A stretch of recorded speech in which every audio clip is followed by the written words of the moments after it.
शहर में बरसात के बाद मलीर नदी में तुगयानी आ गई। मलीर विलायत, शाहमजार, कुरंगी कॉजवे और कयूमाबाद से कुरंगी इंडस्ट्रियल एरिया पर जाने वाला रोड ट्रैफिक के लिए बंद कर दिया गया। मजीद तफसीलात जानते हैं अपने नुमाइंदा साउद बिन मुर्तजा से, जो इस वक्त क्रॉसिंग नदी पर मौजूद हैं। जी साउद, आगाह कीजिएगा, क्या सूरत हाल नजर आ रही है वहां पर?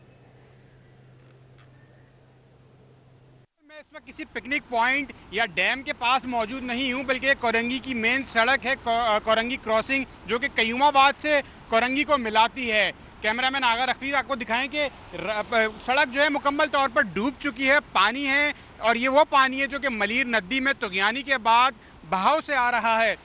इससे पहले जो पानी था वो ईबीएम कॉजवे पर था और उसको भी ट्रैफिक के लिए बंद किया गया है, और उसके बाद ये क्रॉसिंग की नदी है, इसको भी जो है ट्रैफिक के लिए बंद किया गया है।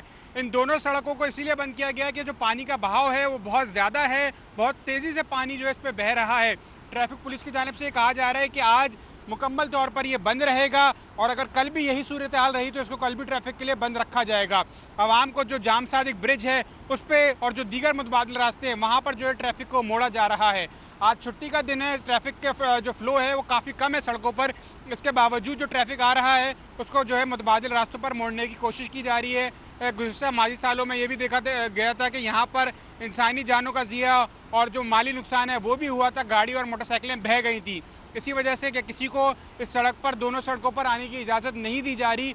हुक्काम का ये कहना है कि जब तक बहाव मुकम्मल ख़त्म नहीं हो जाता सड़क को नहीं खोला जाएगा। जबकि आवाम का यही कहना है कि यही हम जो है गुज़श्ता सालों में भी देखते आए हैं कि बारिश होती है और बहाव आने के बाद ये पानी ओवरफ्लो होकर यहाँ पर आ जाता है। किसी किस्म के कोई इकदाम या फ्लाईओवर बनाने के इकदाम ताहाल नहीं किए गए ताकि ये मसला हल हो सके। ताहाल कोई इकदाम नहीं किए गए। बहुत शुक्रिया आपका साउद बिन मुर्तजा। बारिश के कई घंटों के बावजूद भी नाजिमाबाद के अंडरपास से पानी का मुकम्मल अखराज न किया जा सका। अंडरपास में मुसलसल पानी जमा रहने से सड़क पर गड्ढे पड़ चुके हैं, जो किसी बड़े हादसे का सबब बन सकते हैं। तफसीलात जानते हैं समीन नवाज से। जी समीन, आगाह कीजिएगा।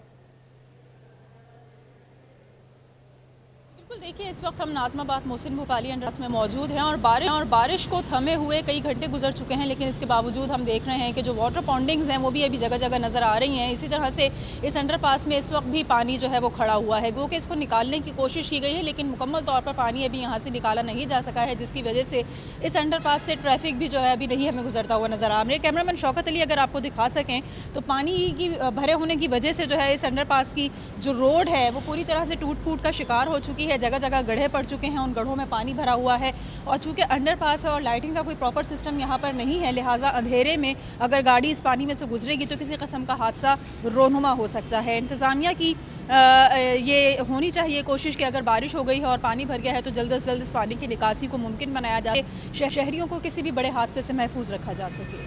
ठीक है, बहुत शुक्रिया आपका समीन नवाज। शहरियों ने छुट्टी के रोज समंदर का रुख कर लिया। साहिल पर शहरियों की मौज मस्तियां भी जारी रहीं।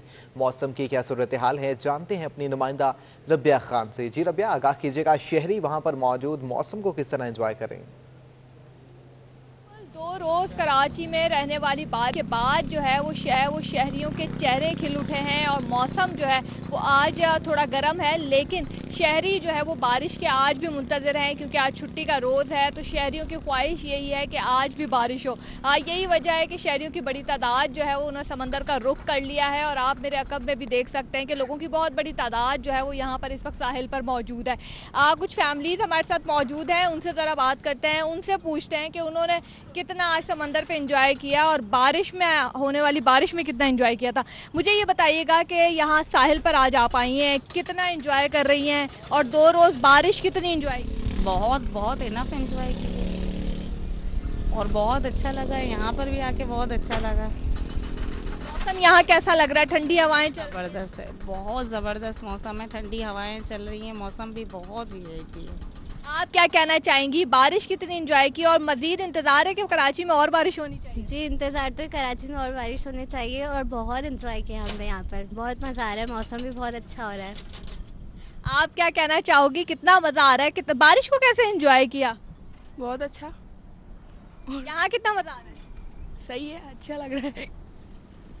चले जी, इनका यही कहना है कि ये जो है वो यहाँ पर साहिल पर एंजॉय कर रही हैं मौसम को, ठंडी ठंडी हवाओं को और समंदर की लहरों को। इसके अलावा अगर मौसम की बात की जाए तो शहर का मौजूदा दर्जा हरारत 31 डिग्री सेंटीग्रेड है और महकमा मौसमियात के मुताबिक आज ज़्यादा से ज़्यादा दर्जा हरारत 34 डिग्री सेंटीग्रेड तक रहने का इम्कान है। लेकिन साथ ही ये भी बता दें कराची वालों को कि आज कराची में तेज़ बारिश का कोई इम्कान नहीं है, अलबत्ता रात के औकात में हल्की बारिश और बूंदाबांदी कहीं कहीं हो सकती है। सिस्टम बारिश का जो है वो आज से ख़त्म हो जाएगा, दूसरा स्पेल आने के इम्कानात हैं, वो जब आएंगे उसके बाद जो है वो कराची में मज़ीद बारिश का इम्कान है। लेकिन जो है वो आज छुट्टी के दिन से कराची में जो है वो बारिश का इख्तिताम हो गया है। बारिश का इख्तिताम हो चुका है। बहुत शुक्रिया आपका रबिया खान। कराची में कोरोना केसेस में बतदरीज कमी देखने में आ रही है। एक दिन में कोरोना के मस्बत केसेस की शरह 11.3% से कम होकर 9.7% पर पहुंच चुकी है। कराची में कोरोना केसेस में बतदरीज कमी देखने में आ रही है। एक दिन में कोरोना के मस्बत केसेस की शरह 11.3% से कम होकर 9.7% पर आ पहुंची है। कराची में कोरोना केसेस में बतदरीज कमी देखने में आ रही है। एक दिन में कोरोना के मस्बत केसेस की शरह 11.3% से कम होकर 9.7% हो चुकी है। कराची में कोरोना केसेस में बतदरीज कमी देखने में आ रही है।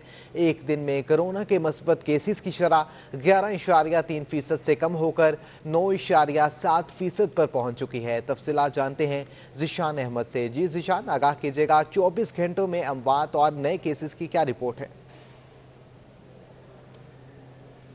कोरोना वायरस की जो कराची में शरह है उसमें रोज़ बरोज़ हमें बेहतरी दिखाई दे रही है। कल जो है वो 11 तकरीबन 4% शरह थी कोरोना मुस्बत की।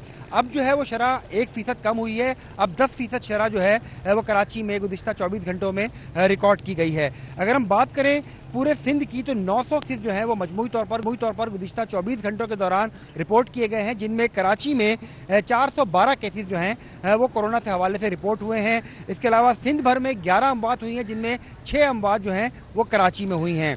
अगर हम बात करें टेस्टों की तो 7 दिनों के अंदर कराची में 39,424 जो है वो टेस्ट किए गए हैं, जिसमें 4,214 अफराद जो हैं उनमें कोरोना वायरस की तस्दीक हुई है। कराची में अगर हम वैक्सीनेशन की बात करें तो वैक्सीनेशन में डिस्ट्रिक्ट साउथ जो है वो इस टाइम पे सरे फहरिस्त हमें दिखाई देता है। 90% लोग डिस्ट्रिक्ट साउथ के अंदर वैक्सीनेटेड हो चुके हैं, यानी तकरीबन 15,74,000 से ज़ायद लोगों को डिस्ट्रिक्ट साउथ में वैक्सीन लगा दी गई है। सेकंड नंबर पर जो है वो डिस्ट्रिक्ट ईस्ट है, जहां पर 80% लोगों को वैक्सीन लगा दी गई है और तकरीबन डिस्ट्रिक्ट ईस्ट में 21,44,000 से ज़ायद लोग जो हैं वैक्सीनेटेड हो चुके हैं। इसके अलावा कराची सेंट्रल है, जहां पर 7,77,000 लोगों को वैक्सीन लगा दी गई है और यहाँ पर वैक्सीन लगाने का जो रेशियो है वो 31% है। इसके बाद मलीर की हम बात करें तो 5,34,000 से ज़ायद लोगों को वैक्सीन लगा दी गई है और यहाँ पर 34% वैक्सीनेटेड लोग मौजूद हैं। सबसे कम रेशियो जो है वो डिस्ट्रिक्ट वेस्ट के अंदर है, यानी डिस्ट्रिक्ट वेस्ट के अंदर 20% लोग जो हैं वो अब तक वैक्सीनेटेड हो पाए हैं। तो अभी सूरत हाल जो है वो काफ़ी हमें बेहतर दिखाई देती है। अस्पतालों की सूरत हाल भी काफ़ी बेहतर है। कराची में अगर हम देखें तो 35 ऐसे अस्पताल और कोरोना के हवाले से आइसोलेशन सेंटर्स जो हैं वो इस वक्त फ़ाल हैं, जहां पर जो बेड्स हैं वो 552 बेड्स जो वेंटिलेटर बेड्स कहलाते हैं वो उनकी अवेलेबिलिटी है और इस वक्त तकरीबन 320 जो बेड्स हैं वो इस टाइम पे खाली हैं। सिर्फ 169 मरीज जो हैं वो इस वक्त तशवीशनाक हालत में शहर भर में ज़ेर इलाज हैं, जिनमें तकरीबन 64 अफराद जो हैं वो वेंटिलेटर पर ज़ेर इलाज हैं। जी अच्छा ज़िशान अहमद, ये भी आगाह कीजिएगा, इंतजामिया की जानिब से क्या मौक़िफ़ अपनाया जा रहा है? शहर कायद में मुकम्मल तौर पर वैक्सीनेशन के अमल को कब तक मुकम्मल कर लिया जाएगा? का रेशियो जो खासा बेहतर हमें दिखाई देता है। पूरे कराची में ओवरऑल अगर हम इसका एवरेज करें तो तकरीबन 40% से ज़ायद लोग जो हैं वो वैक्सीनेटेड हो चुके हैं और तकरीबन 3 महीने के अंदर ये शरह जो है वो 40% तक पहुंची है। सिर्फ डिस्ट्रिक्ट वेस्ट ऐसा इलाका है जहां पर 20% लोग जो हैं वो वैक्सीनेटेड हो चुके हैं, क्योंकि इसके अंदर कराची के आउटस्किट्स भी जो हैं वो डिस्ट्रिक्ट वेस्ट के अंदर आते हैं, तो वहाँ पर अवेयरनेस पैदा करने की कोशिश की जा रही है लोगों को, क्योंकि अब मुख्तलिफ चीज़ें हो रही हैं कि लोग स्कूल में बच्चे नहीं पढ़ सकते अगर वालिदैन वैक्सीनेटेड ना हो। इसके अलावा एयर ट्रैवलिंग ट्रेन की ट्रैवलिंग जो है वो भी ग्रेजुअली बंद की जा रही है। इसके बाद लोगों को सिम्स ब्लॉक होने का खौफ है। तो काफ़ी बड़ी तादाद में हमने देखा कि गुज़िश्ता 3 महीने में जो लास्ट मंथ गया है उसमें लोगों का रेशियो काफ़ी ज़्यादा रहा वैक्सीन लगवाने के हवाले से, और अब वैक्सीनेशन सेंटर जो है उनकी तादाद भी खासी है, तो लोग काफ़ी सहूलत के साथ जो है वो वैक्सीन करवा रहे हैं। तो मुमकिन तौर पर हम ये कह सकते हैं कि 3-4 महीने और लगेंगे, यानी साल के आखिरी तक हम कह सकते हैं कि तकरीबन 90% लोग जो है वो कराची में वैक्सीनेटेड हो जाएंगे। वैक्सीनेटेड हो जाएंगे। बहुत शुक्रिया आपका ज़िशान अहमद तफसीलात से आगाह करने के लिए। सेफ डे के तौर पर कराची की तमाम मार्केटें और शॉपिंग मॉल्स बंद हैं। मजीद तफसीलात जानते हैं वहां पर मौजूद बस अपने नुमाइंदा बसीम इफ्तिखार से। जी बसीम, आगाह कीजिएगा।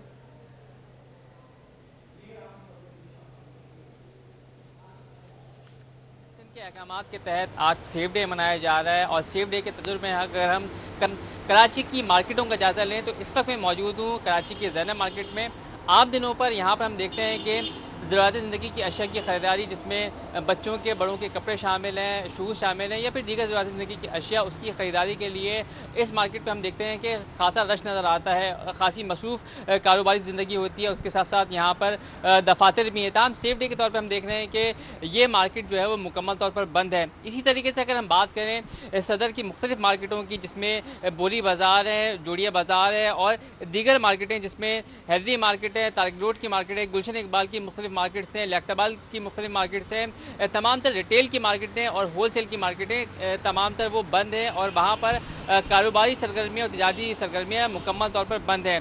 इसी के साथ साथ अगर हम बात करें शहर के जो मज़ाफ़ाती इलाकों में जो मार्केट्स हैं, छोटी बड़ी मार्केट्स हैं, वो भी बंद देखने में आ रही हैं। और इसके साथ साथ अगर हम बात करें इलाकाई बाज़ारों की, तो इलाकाई बाज़ार जिसमें ज़रूरत ज़िंदगी की अशिया, खाने पीने की अशिया मौजूद होती हैं, वो इलाकाई बाज़ार खुले हैं, और वहाँ पर ज़रूरत ज़िंदगी की अशिया की ख़रीदारी के लिए शहरी रुख कर रहे हैं। ताहम सेफ डे के तौर पर जो हुकूमत की जानिब से 2 दिन कारोबार की बंदिश के अहकामात हैं, इस पर ताजिरों को शदीद तहफ़्फ़ुज़ात का इज़हार किया है, और ताजिरों का मुतालबा है कि फौरी तौर पर सेफ डे के तौर पर जो हफ्ते में 2 दिन कारोबार की बंदिश की जाती है उसको ख़त्म करके 1 दिन की कारोबार की बंदिश की इजाज़त दी जाए। जी, इजाज़त दी जाए। बहुत शुक्रिया आपका बसीम इफ्तिखार। सब्जियों की कीमतों में होशरुबा इजाफा हो चुका है, चाहे हरी सब्जी हो या रोज़मर्रा खाने के इस्तेमाल में होने वाली सब्जी। बारिश और दीगर वजूहात के बायस कीमतों में इजाफा हो चुका है। तफसीलात जानते हैं बसीम से। जी बसीम, आगाह कीजिएगा।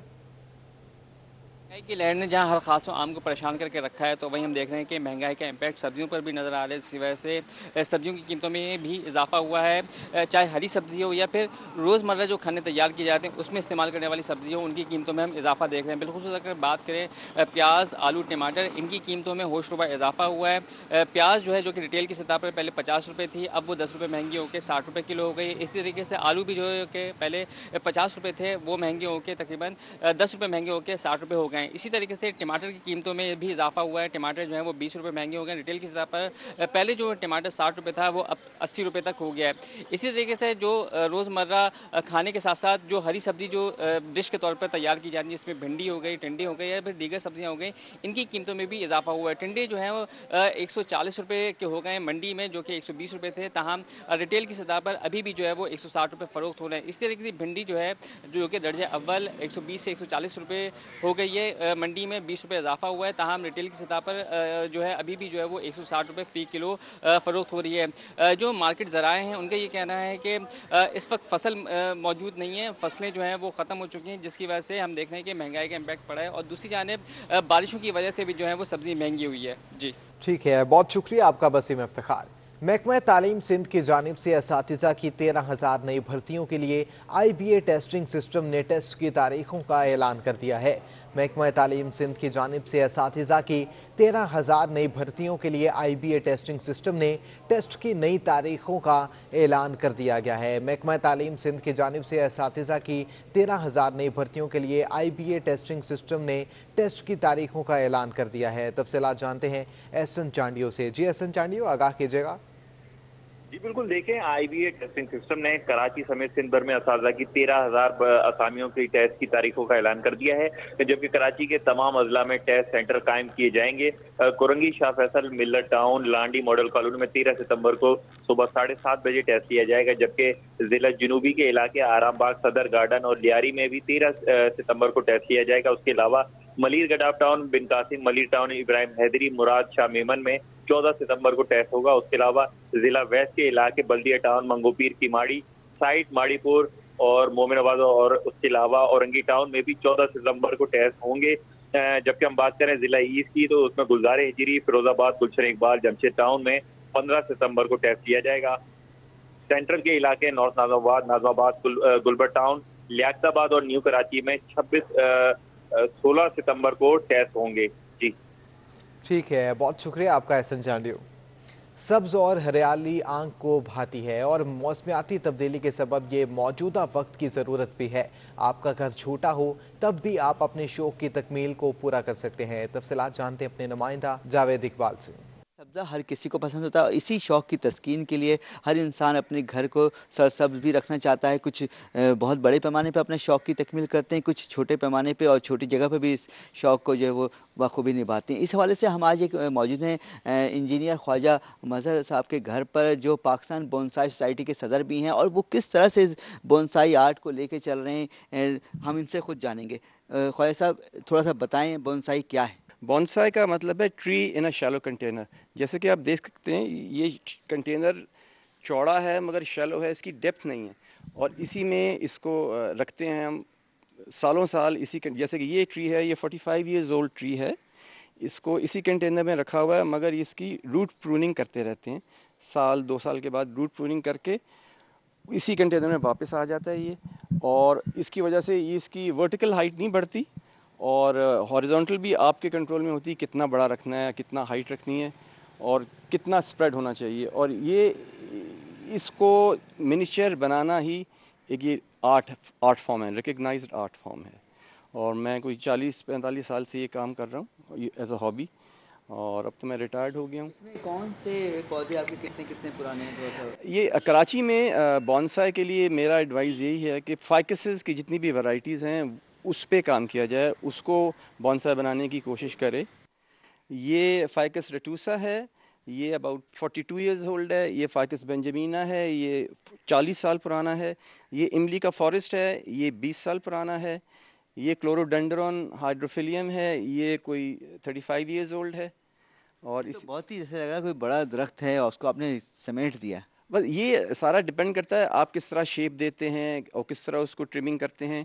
ये सारे डिफरेंट टेक्निक्स हैं जिसकी वजह से ये इसको शेप दी जाती है। जैसे आप ये देखें, ये वायरिंग है, वायरिंग से इसको शेप दी हुई है, और भी बहुत सारे तरीके हैं। और फिर आप कंटिन्यूसली इसको प्रून करते रहते हैं। कंटिन्यूस प्रोसेस है प्रूनिंग का, ट्रिमिंग का। के सब्जियों के दरख्त भी इस तरह समेट देते हैं आप, उसको महदूद करके अपने गमले में सजा रहे हैं? जी, फल के भी होते हैं मगर वो हमारे रीजन में नहीं होते। हमारे रीजन में सिर्फ आप शहतूत का बना सकते हैं, अदरवाइज़ क्लासिकल बॉन्साइज चेरी के बनते हैं जिसे सकूरा कहते हैं, और क्रैब एप्पल के बनते हैं, अनार के बनते हैं, मगर फिर वो नॉर्दर्न एरियाज़ में बहुत शौक पूरा कर सकते हैं। कराची में conifer trees as a bonsai हम नहीं बना सकते। जी, आपने देखा कि ख्वाजा साहब बताए थे जो पेशे के एतबार से जो है इंजीनियर भी हैं, कि वो अब किस तरह अपने शौक़ की तकमील कर रहे हैं और किस तरह अपने शौक़ को लेके चल रहे हैं, कि यानी बहुत बड़े बड़े जो दरख्त होते हैं उनको छोटे से गमले में समेट कर उसको फैलने नहीं देते, उसकी जड़ों को, उसको लंबा नहीं होने देते, उसको चौड़ा नहीं होने देते।